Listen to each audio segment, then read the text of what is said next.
우리 오늘부터 반주를 해주신 우리 임나영 선생님, 지금 현재 교직 생활을 하고 있는데요. 이분이 어떤 분이시냐면, 그러니까 우리 임 권사님 우리 며느님이십니다. 지난주에 양장님, 제목 이름이 임나영이니까 갑자기 우리 양희철 권사님, 그 유명한 양희철 권사님의 며느님 되십니다. 우리 다시 한번 인사해 주시겠어요? 얼른 일어서서.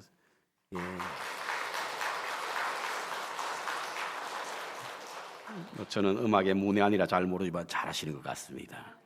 우리 지휘자 집사님이 우리 이게 뭐 잘 됐습니까? 왜요? 됐습니까? 그게 없었어요. 그래서 우리 지휘자 우리 집사님이 참 좋으신 분이다라고 해서 뭐 우리 양 권사님을 보면 며느리도 좋으실 것 같아서 그냥 저희 교회 반주자로 섬기게 되었습니다. 계신 동안에 잘 사역할 수 있도록 여러분 기도해 주시고 또 관심을 가져주시기 바랍니다. 역대 미국 대통령 가운데 가장 훌륭한 대통령이 누구신지 아십니까? 뭐 개인의 호불호에 따라 좀 달라질 수 있지만 일반적으로 우리 에이브라함 링컨이 16대 대통령이었던 에이브라함 링컨이 가장 훌륭한 대통령으로 알려져 있습니다. 그렇다고 한다면 가장 인기 있는 대통령은 누군지 아십니까? 그분은 바로 벤자민 프랭클린입니다. 왜죠? 100불짜리이기 때문에 그렇습니다. 100불짜리. 요즘 애들은요, 용돈을 받으면 그 안에 누가 있는지는 관심이 없습니다. 숫자만 관심이 있습니다. 그래서 벤자민 프랭클린을 가장 좋아한다라고 합니다. 이건 제 이야기입니다. 왜 화폐에다가 지도자의 얼굴을 넣었을까 궁금해서 제가 AI에 물어봤습니다.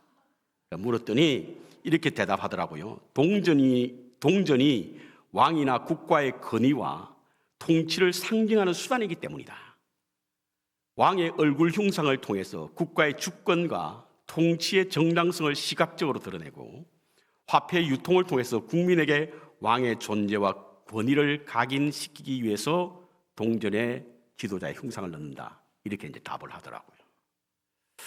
저는 아마 돈의 권위가 왕의 힘과 권력만큼 되기 때문에, 권력에 버금가기 때문에 아마 동전에 혹은 화폐에다가 그 얼굴 흉상을 넣지 않았을까 이렇게 생각해 봅니다. 신학교에 다닐 때요, 어떤 한 교수님이 강의를 하시다가 문득 느닷없이 이민자의 삶에서 가장 큰 문제가 뭔 줄 아느냐? 이민자의 삶의 이면에 가장 중요하고 근본적인 문제가 어디 있는 줄 아느냐? 그것은 바로 돈이다. 이렇게 말씀하시더라고요. 평소에는 별 문제 없이다가 돈과 관련되면 사람이 달라지더라는 거예요. 그래서 이민자의 삶 속에는 돈이 가장 중심에 있다. 오늘 11조 설교 때문에 마음이 변하지 않기를 바랍니다. 11조 설교 때문에 여러분들이 표정이 달라지지 않기를 바랍니다. 오늘은 좀 도전적인 질문을 제목으로 삼았습니다. 11조를 어떻게 생각하십니까? 여러분 11조를 어떻게 생각하십니까? 요즘 유튜브에 보면요, 11조에 관한 컨텐츠로 동영상이 많이 올라옵니다. 대부분 11조에 대한 부정적으로 보는 내용들이 많죠. 그래서 뭐 11조를 꼭 해야 되냐? 오늘날 왜 교회는 11조를 강조하느냐? 정말 11조가 복이 되느냐? 뭐 이러한 것들로 유튜브에 많이 올라오더라고요. 그 타이틀도 굉장히 자극적이죠. 모든 것이 그렇지는 않겠습니다만 아마도 조회수를 노리고 사람들을 끌어들이기 위한 수단으로 이와 같은 콘텐츠가 올라오는 것으로 보입니다. 사람들은요, 심지어 교회를 열심히 다니는 사람이라 할지라도 11조에 대해서 매우 불편을 느끼는 분들이 있거든요. 그런 분들이 어김없이 그 콘텐츠를 열어서, 그 동영상을 열어서 유튜브를 보게 되지 않습니까? 교회가 너무 돈을 강조한다는 말을 듣습니다. 그래서 헌금에 관한 것을 말씀하지 않는 것이 좋은 목회자라고 말을 합니다. 저도 좋은 목사처럼 보이려고 돈에 대한 설교, 헌금에 대한 설교를 잘 하지 않습니다. 하지만 이 역시도 저는 직무유기라고 봅니다. 말씀을 취사 선택해서 전하는 것은 바른 태도가 아니기 때문에 그렇습니다. 헌금에 관한 설교는요, 전하는 것이 문제가 아니라 잘못 전하는 것이 문제입니다. 왜냐하면 성경에는 분명 헌금과 11조에 관해서 전하고 있습니다. 구약 성경의 모세와 선지자뿐만 아니라 신약 성경에도 예수님도 분명 11조나 헌금에 대해서 전하고 있거든요. 마가복음 12장 17절에 보면 가이사의 것은 가이사에게, 하나님의 것은 하나님께 드리라라고 말씀하고 있습니다. 바로 한 나라의 시민이면 지켜야 할 의무가 있다라고 하는 겁니다.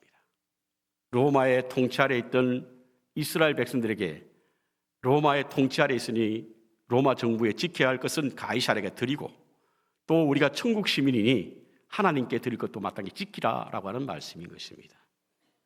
오늘 우리도 두얼 시티즌십을 가지고 있지 않습니까? 천국 시민인과 동시에 미국 시민입니다.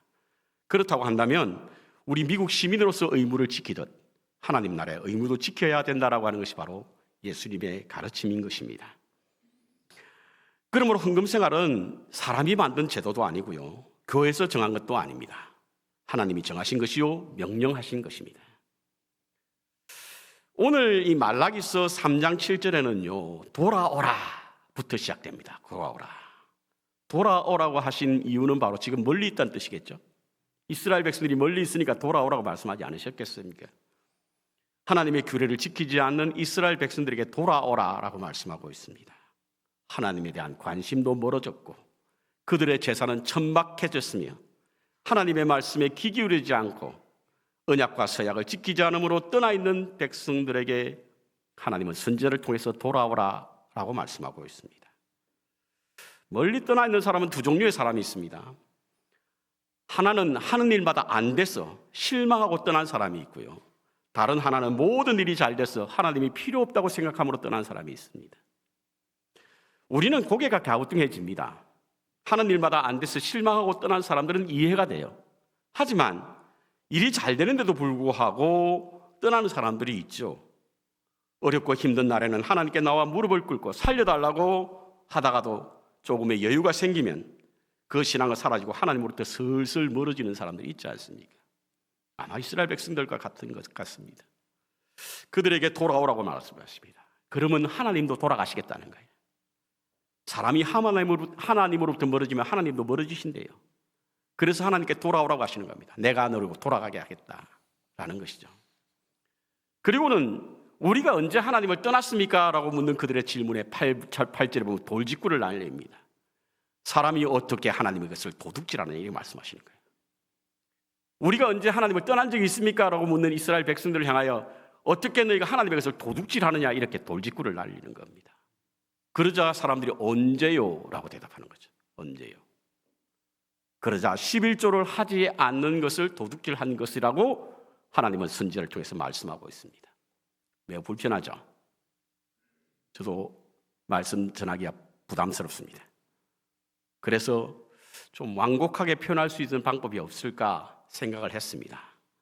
하지만 그렇게 하다가는 자칫 말씀을 변질시킬 수 있기 때문에 말씀을 마음대로 고치지 않고 그대로 전하겠습니다. 사람이 어떻게 하나님의 것을 도둑질하느냐는 겁니다. 왜 도둑질이라고 보았을까? 성경은 왜 하나님은 선지자를 통해서 11조로 하지 않는 것을 도둑질이라고 표현했을까? 레위기 27장 30절에 보면요, 그 땅의 10분의 1, 곧 그 땅의 곡식이나 나무의 열매는 그분의 그 11조는 하나님의 것이니 하나님의 성품이라 이렇게 말씀하고 있습니다. 11조는 하나님의 것이니 하나님의 여호와의 성물이라고 말씀하고 있습니다. 그렇다면 여호와의 것을 드리지 않는 것은 여호와의 것을 훔치는 행위죠. 부활의 교회의 아담 해밀턴 목사님의 11조 설교를 듣고 제가 참 마음에 깊은 감동을 받은 적이 있습니다. 그 설명이 참 쉽고도 마음속에 깊이 남아있는데요. 이분이 11조 설교를 하면서 테이블 위에 사과 10개를 놓았더라고요. 그리고는 하나는 하나님의 것이라고 구별해 놓는 거죠.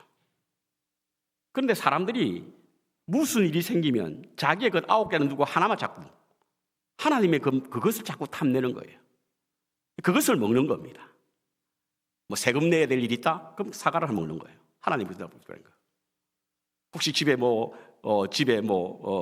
물이 샌다. 그러면 자기의 것을 남겨두고 하나님의 것을 이 차근차근 물기 시작하는 겁니다. 이게 바로 우리가 11조에 대해서 제대로 지키지 못하는 이유다. 이렇게 이제 설명하고 있는 것을 보았습니다. 또 하나는 어떤 아버지가 퇴근하면서 갈치 한 마리를 샀습니다. 10가지 토막을 냈어요. 냉장고에 넣었습니다. 먹으려고 보니까 갈치가 하나도 없는 거예요. 이것은 바로 아버지에게 돌아가야 할 분깃을 그 가족들이 다 먹은 겁니다. 그래서 우리는 이 11조가 우리의 것이 아니라 하나님의 것이기에 그것을 먹는 것, 그것을 취하는 것을 하나님의 것을 가지는 것이라고 표현하고 있는 겁니다. 저는 오늘 이 11조 설교를 하면서 우리가 분명히 알아야 할 몇 가지를 이 말씀을 통해서도 함께 나누겠습니다만 제가 가진 11조 신앙을 함께 나누기를 원합니다. 먼저는 11조 용도에 대해서 우리는 바로 알아야 됩니다. 무엇을 위해서 11조를 드려야 하는가? 성경이 뭐라고 전하고 있는가? 첫 번째로는 성전을 지키기 위해서 11조를 하는 겁니다. 우리 성경에는 역사서가 있고 예언서가 있잖아요. 느헤미야서는 역사서입니다. 그런데 느헤미야 시대 때 활동했던 선지자가 말라기 선지자예요. 그러니까 동시대 사람이라고 할 수 있습니다. 느헤미야는 어떤 사람이었습니까? 그는 바벨론에 끌려갔다가 다시 돌아와서 성전을 재건한 사람이었거든요. 스룹바벨 성전을 재건한 사람이었는데 이 느헤미야가 성전을 재건하고 제사를 드리려고 하다 보니까 레위인들이 하나도 없는 거예요. 제사를 드릴 수가 없었습니다. 그래서 이게 도대체 어떻게 된 일인가 하고 보았더니 성전의 창고가 비어 있었던 겁니다. 그러니 레위인들은 그들이 생업을 위해서 성전을 지키는 일, 성전을 관리하는 일, 성전에 제사를 드리는 일을 버리고 세상으로 나가버린 겁니다. 그러니까 제사를 드릴 사람 하나도 없는 거예요. 그때 느헤미야가 11조에 관한 율법을 지키지 않는 이스라엘 백성들을 향하여 11조와 봉헌에 관한 말씀을 전한 적이 있습니다. 동시대 때 오늘 말라기도 이와 같은 일을 전합니다. 말라기에서 11조와 봉헌을 강조한 이유는 바로 그 레위인들을 위한 성전고에 비어 있었던 것은 바로 이스라엘 백성들의 하나님의 명령한 것을 지키지 않았기 때문에 성전고로 비어 있었고 레위인으로 떠났고 제사는 드릴 수가 없었던 겁니다. 민수기서 12장 21절을 보십시오. 내가 이스라엘의 11조를 레위 자손에게 기업으로 다 주어서 그들이 하는 일, 곧 해막에서 하는 일들을 감나니, 이런 말씀이 있습니다. 레위기서 27장에 보면 3년에 한 번씩 레위인들을 위한 11조를 드리라고 명령하고 있습니다. 이유는 뭐죠? 레위인들은요, 가나안 땅에 들어가서 땅의 분깃을 받지 않았습니다. 하나님으로부터 기업을 받지 않았어요. 12지파에게 땅을 다 분배하면서 그곳에 살게 했지만 레위 지파 사람들에게 땅을 주지 않았습니다. 각 지파별로 들어가서 그들에게 하나님의 말씀을 가르치고 제사를 드리는 일에 레위인을 사용하면서 그 지역에 있는 지파들마다 레위인들에게 주어 먹고 살게 했던 것이 바로 하나님께서 이스라엘 백성에게 명하신 거예요. 그러니까 레위인들은 따로 직업이 없었던 겁니다. 생업을 할 수 없었던 거예요. 오로지 각 지파가 전한 11조를 통해서 그들을 먹고 살게 했다는 사실인 것입니다. 성전을 관리하고 말씀을 가르치는 일에 전념했던 그들에게 이 11조는 그들이 그 말씀에 성실히 지키는 일과 그것을 전념하는 일에 사용하기 위해서 하나님은 11조를 하게 하셨던 것입니다. 두 번째로는 가난하고 소외된 사람을 위해서 11조를 하게 하셨습니다. 하나님은 이스라엘 백성에게 11조는 10분의 1은 과부와 고아와 나그네를 위한 분깃이라는 거예요. 그러니까 우리의 소득의 10의 1조는 누구를 위한 것이냐? 그것이 우리 모두가 다가 아니라는 겁니다. 그곳에는 가난한 자, 소외된 자, 그리고 나그네된 자를 위한 것이라고 하나님은 아직 못을 박았어요. 그것을 너희들이 다 취했다는 겁니다. 그것이 바로 하나님의 것을 사용하는 그런 도둑질이라는 행위인 겁니다. 이런 예가 맞는지 모르겠습니다만, 제가 선교를 가게 이제 준비하면서 매년 초가 되면 저는 이 선교지를 방문하게 됩니다. 그냥 혼자 가는 거예요. 왜냐하면 좀 영성을 회복하고 소진했던 마음의 선교사님들의 사역을 보면서 내가 이랬으면 되겠는가, 내가 너무 게으르지 않은가, 그것을 회복하기 위해 선교지를 가보면요, 우리 성도님들이 정성껏 목사님 가다가 우동도 사드시라고 이러면 주는 것이 있어요. 그것을 모읍니다. 그것은 저를 위해 쓰지 않습니다, 여러분. 선교사님에게 올곧이 드리든지, 그렇지 않으면 그것으로 선교사님을 초청해서 식사를 대접합니다. 그리고 꼭 말씀을 드려요. 이것은 제가 여러분을 대접하는 것이 아니라 만백선교회 교인들이 여러분을 대접하는 거라고. 오해할 수 있잖아요. 그쪽에 있는 사람들이 우리 목사님이 우리 대접하는, 오해할 수 있잖아요. 그건 제 것입니까? 아니잖아요. 저는 그것이 하나님의 것이라고 생각합니다. 그래서 우리 성도님들이 대접하는 것을 제가 쓰지 않으려고 노력하는 거예요.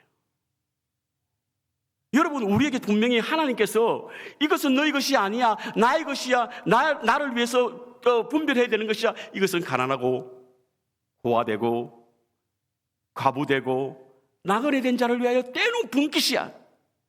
이게 11조입니다. 11조는 이와 같은 용도를 위해 쓰는 겁니다. 마태복음 23장에 보면요, 예수님의 마지막 가르침이 나오는데 거기에 화 있을진저라고 하는 단어가 모두 7번 나옵니다. 그 중에 하나가 11조에 관한 것도 나옵니다. 외식하는 서기관들과 바리새인들이여, 너희가 박하와 회양과 근처에 11조는 드리되 율법에 더 중한 바 정의와 긍휼과 믿음은 버렸도다. 그러나 이것도 행하고 저것도 버리지 말지니. 11조도 행해야 되지만 하나님께서 우리에게 정한 정의와 공의와 사랑과 섬김과 나눔도 함께 하라는 거예요. 그렇습니다, 여러분. 11조는 성전과 이웃을 위하여 드리는 분명한 목적이 있습니다. 성전을 지키는 사람들과 성전을 관리하는 사람들과 그리고 가난하고 고아되고 과부되고 나그네 된 자를 위하여 쓰는 것이 바로 11조라고 하는 사실인 겁니다. 신명기서 14장 28절 29절입니다.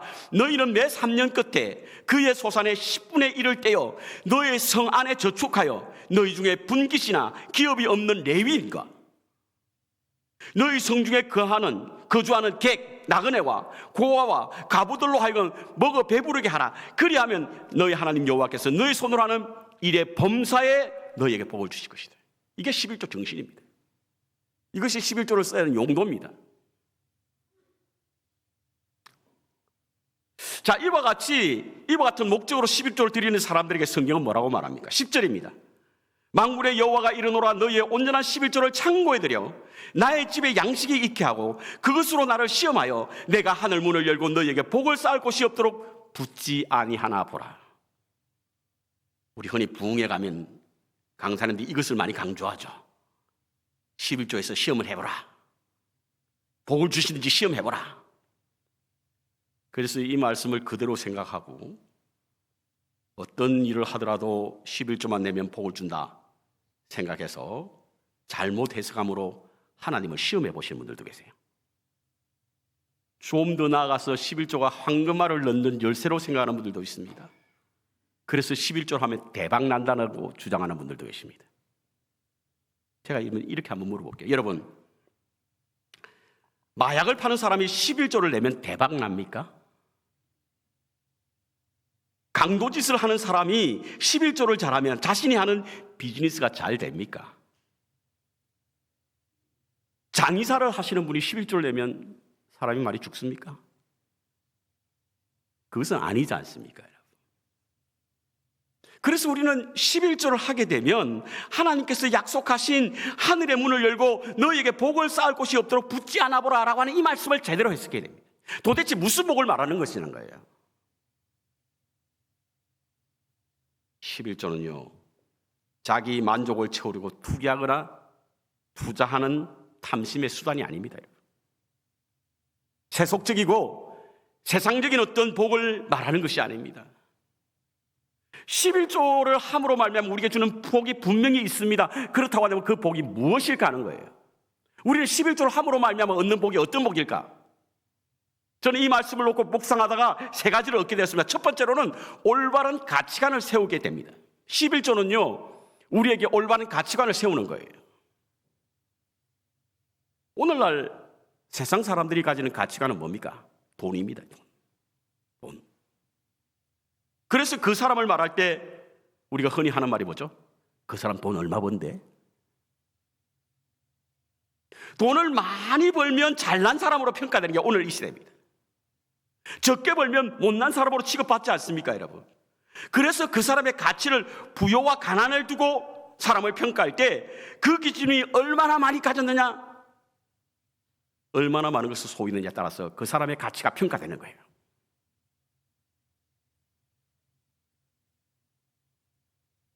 제가 한번 여쭤보겠습니다, 여러분.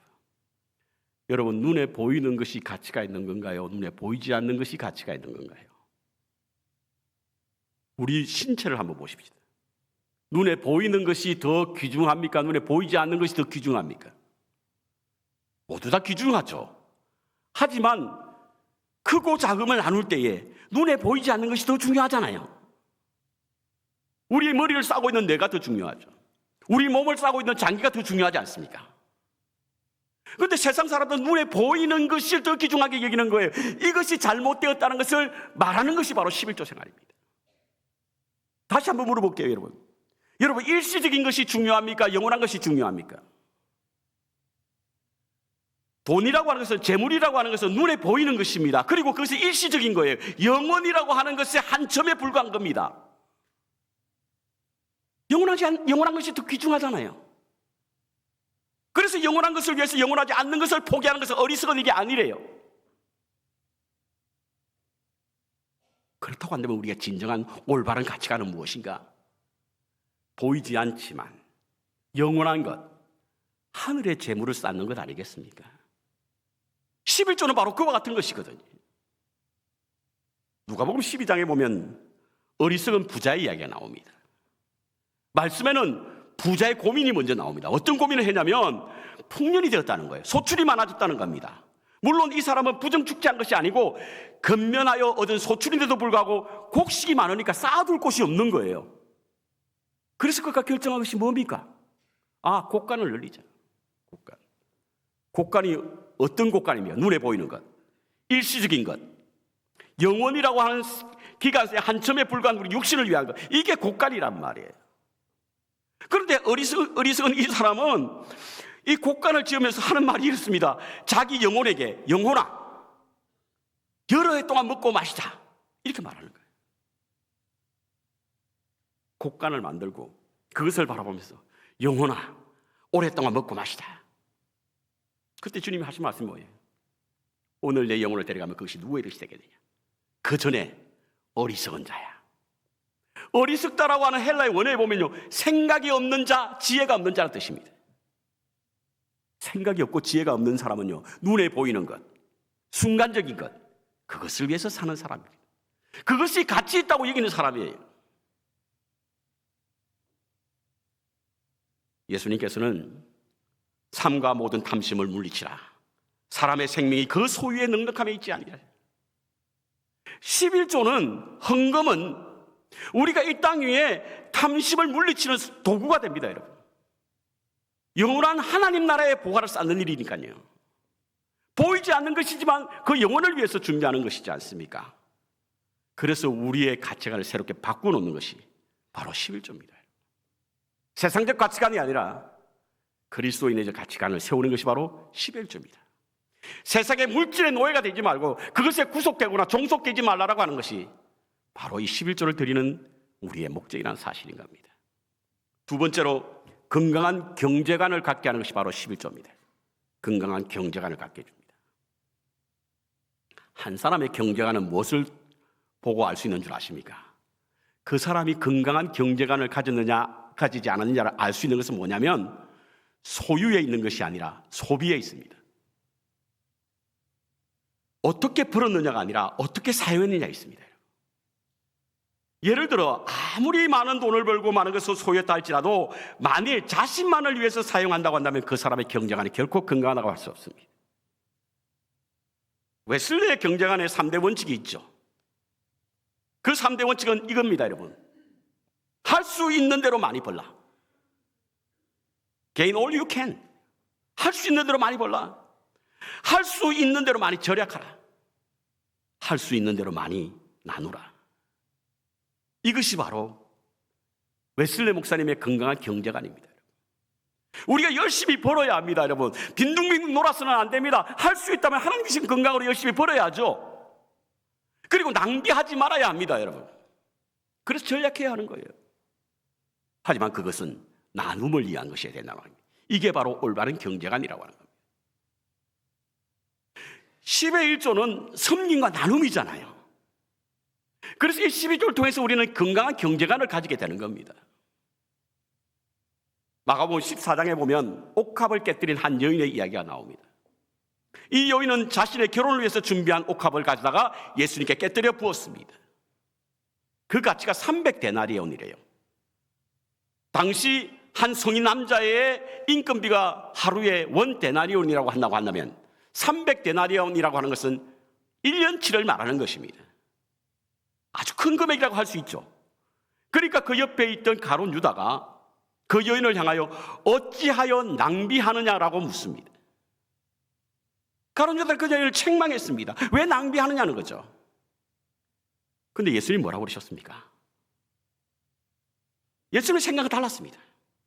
이 여인을 칭찬했습니다. 그리고는 이 여인이 행한 일은 당신의 장래를 위하여 준비한 것이라고 말하면서 복음이 증거되는 모든 곳에는 이 여인이 행한 일도 전해지게 될 것이다 라고 말씀하셨고, 그래서 사복음서에는 모두 이 여인의 행한 일을 기록하고 있습니다. 가룟 유다는 비난했지만 예수님은 칭찬해요. 차이가 뭐죠?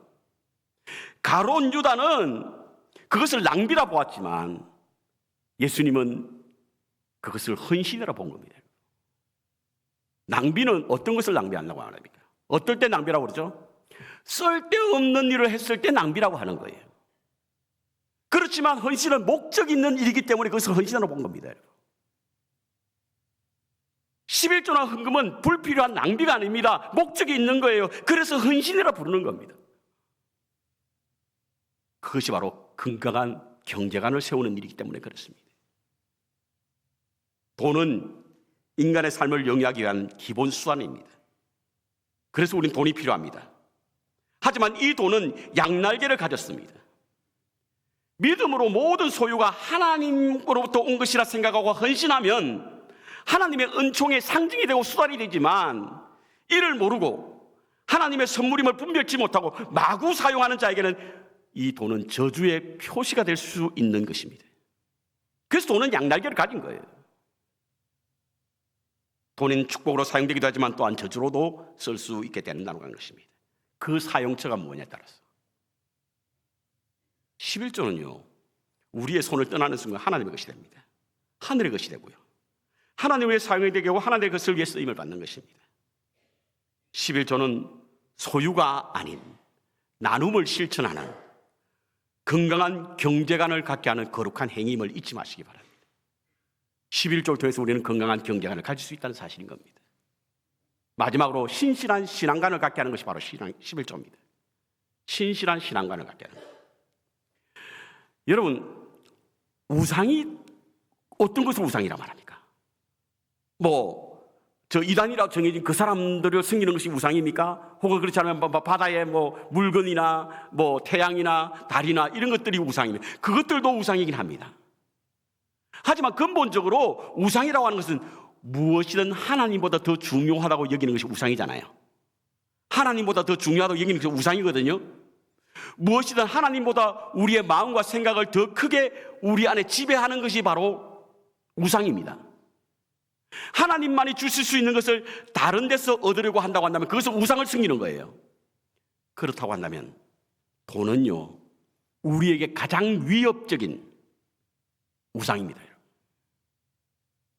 우리는 돈을 하나님보다 더 중요하게 여기고 있잖아요. 하나님보다 우리의 마음과 생각을 더 크게 지배하고 있지 않습니까? 돈만 있으면 모든 것이 가능하다고 여기죠. 저것만 있으면 행복해질 것이라고 여기는 것이 바로 행복인데, 그건 무엇입니까? 돈이잖아요.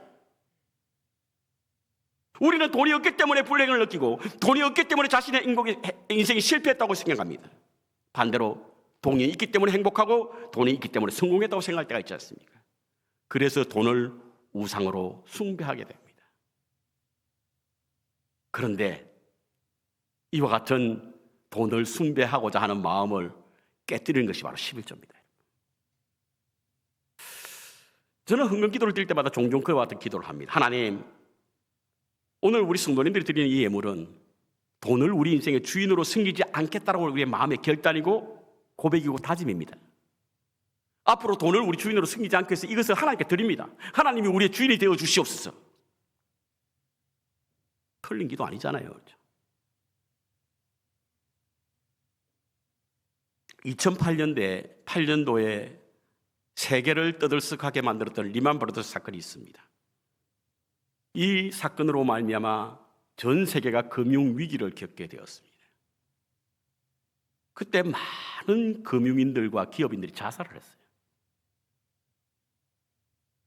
왜 자살을 했을까? 실패와 절망은 다릅니다. 실패는 다시 일어설 수 있지만 절망은 일어설 수 없어요. 그래서 절망한 사람의 마지막 결단은 바로 자살입니다. 왜 그들이 자살하게 되었을까?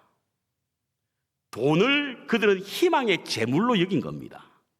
돈이 있으면 모든 것이 가능했고 돈이 그들의 희망이었어요. 그런데 리만 브라더스 사건 때문에 그들의 금융의 모든 것이 다 사라지고 나니까 그들이 소망을 잃어버린 겁니다. 그래서 절망이 찾아온 거예요. 그들이 선택할 수 있는 마지막 길은 바로 자살밖에 없었던 겁니다. 재물을 그들의 소망으로 삼았더니 그 재물이 사라짐으로 말미암아 그 소망이 사라지게 되고 그들에겐 절망밖에 찾아오지 않았던 것입니다. 그 당시에 팀 켈러 목사님의 친구인 빌이라는 사람이 있습니다. 이 글은 어디에 나오냐면 내가 만든 신이라는 책에서 나오는데요. 켈러 목사님의 친구였던 빌이라는 사람이 한 사람이 있습니다. 그 사람이 이 책에 소개하고 있어요. 이분이 어떤 분이냐면 경제 위기를 당하기 3년 전에 예수님을 영접했던 사람이었어요. 그는 예수님을 영접하고 난 이후에 자신의 통장, 저축 통장에 있는 잔고를 보고 안정을 취하지 않았다는 거예요. 예수님을 보고 마음의 안정을 취하게 되었다는 겁니다. 그러니까 예수님을 영접하기 전에는 매일 자신의 통장을 들여다보면서 평안함을 찾았고 안정을 찾았는데 예수님을 믿고 난 이후에 그는 삶을 돌이켜서 그리스도로 말미암아 하나님의 자녀가 되었다는 평안함 속에 살았다는 거예요. 그러다가 3년 후에 리만 브라더스 사건이 터진 겁니다. 그는 그렇게 고백했습니다. 내가 만약에 예수님을 영접하기 전에 이와 같은 사고를 당했다고 한다면, 이와 같은 일이 벌어졌다고 한다면 나는 오늘 여기에 있지 않았을 겁니다. 무슨 뜻이죠? 예수님을 영접하기 전에 이와 같은 일이 있었다고 한다면 자기도 자살했을 것이라는 거예요. 자신의 마음의 안정을 취하기 위해서 매일 통장을 들여다보다가 어느 날 잔고 제로가 되면 그 사람의 소망이 사라지니 절망하게 되었고 아마 그와 같은 일들이 있었을 것이라고 그 책은 소개하고 있습니다. 그는 지금이 가장 행복합니다. 재물이 우리에게 편리를 가져줄 줄은 몰라도 주인이 될 수는 없습니다. 11조와 헌금은 재물이 나의 주인이 아니라는 순결한 성도의 고백입니다. 그래서 신실한 신앙관을 갖게 하는 복을 11조와 봉헌을 통해서 얻을 수 있다는 사실인 겁니다. 마지막으로 제가 우리에게 근본적으로 되게 되는 질문, 목사님 그러면 how much? 11조를 how much 해야 되냐? after tax입니까? before tax입니까? 제가 가진 11조에 대한 신앙은 사도 바울 선생이 예루살렘 교회를 돕기 위해서 헌금을 말하면서 전한 고린도후서 9장 7절입니다. 그래서 이렇게 말씀하고 있습니다.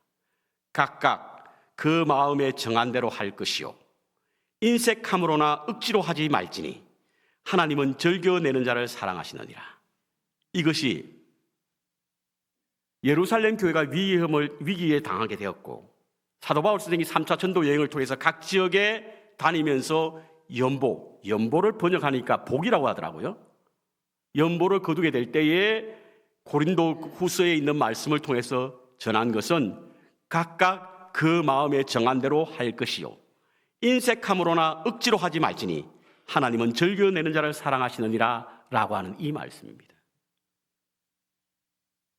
저는 얼마를 내라 소리 안 합니다. 11조가 얼마입니까? 라는 말씀이 아닙니다. 이 말씀으로 그 답을 대신하겠습니다. 성경 주수가 윌리엄 바클레이가 있습니다. 이분은 재물의 위험성에 대한 크리스찬의 태도에 대해서 이렇게 말합니다.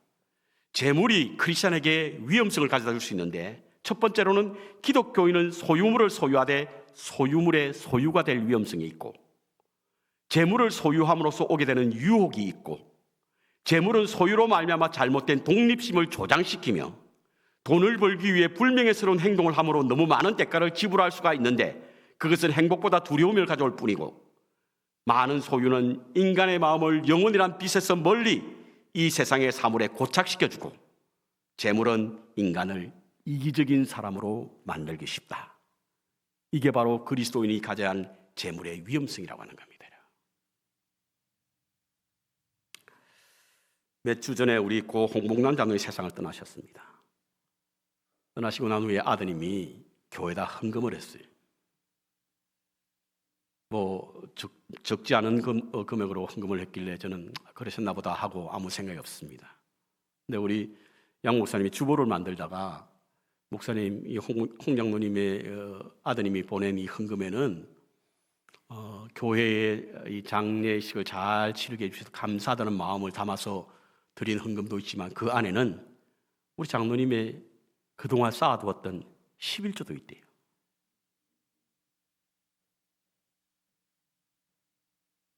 그분이 화려한 삶이 아니었습니다, 여러분. 넉넉하지 않았어요. 정부로부터 받는 그런 어떤 SSI인가요? 그걸 받아가지고 사셨지 않습니까? 그렇게 화려하지 않은 삶을 살았지만 하나님이 그것을 떼어놓으신 거예요. 그리고 교회 가게 되면 이 헌금을 바칠 거라고 구별해 놓은 겁니다. 많은 훌륭한 우리 교회 성도님들이 계시지만 떠나시고 난 후에 그분의 삶이 참 아름답게 보였습니다. 화려하진 않지만 정결한 삶을 사셨습니다. 끝까지 내 신앙을, 내가 넉넉하진 않지만 마지막 순간까지 하나님의 것을 구별할 수 있는 그 신앙이 우리에게 많은 교훈과 가르침을 주고 있다는 것에서 참 감사하는 마음을 가졌습니다. 11조를 통해서 하나님이 주시고자 하시는 복은 무엇인지 아십니까? 올바른 가치관입니다. 건강한 경제관이에요. 신실한 신앙관입니다. 여러분. 이것이 우리의 11조 생활을 통해서 세워진다는 겁니다. 세상적 가치관으로 사는 것이 아니라 하늘의 것을 소중히 여길 수 있는 영원한 것을 위해서 살아가는 가치관. 내 것으로 여기면 끝까지 소유에 집착한 나의 잘못된 경제관을 바로 세우는 일에 이 11조가 사용된다는 사실이죠. 그리고 돈을 우리의 주인으로 삼지 않겠다라고 하는 거룩한 고백, 이것이 바로 11조를 통해서 나타나는 겁니다. 이것이 11조를 드리는 자에게 주시는 하나님의 복인 줄로 믿습니다. 세상의 어떤 것과도 비교할 수 없는 하나님이 주신 복, 이 복이 바로 우리의 헌금과 헌신을 통해서 나타난다는 사실을 기억해야 될 줄로 믿습니다. 이와 같은 자에게 하나님께서 복을 내리실 것이라고 말합니다. 그 삶이 아름다울 것이라고 말합니다. 그 삶이 빛날 것이라고 말씀하고 있습니다. 올바른 헌신의 생활을 통해서, 헌금의 생활을 통해서 우리의 삶이 빛나시기 바랍니다. 바로 세워지는 아름다운 믿음의 삶을 통해서 우리뿐만 아니라 다음 세대에도 우리의 신앙이 계속해서 전해지고 이어질 수 있도록 믿음 생활 속에서 올바른 헌금 생활을 드림으로 하나님을 영화롭게 할 수 있고 우리에게 복 있는 믿음의 삶을 살아가시는 우리 모두가 되시기를 주님의 이름으로 축원합니다.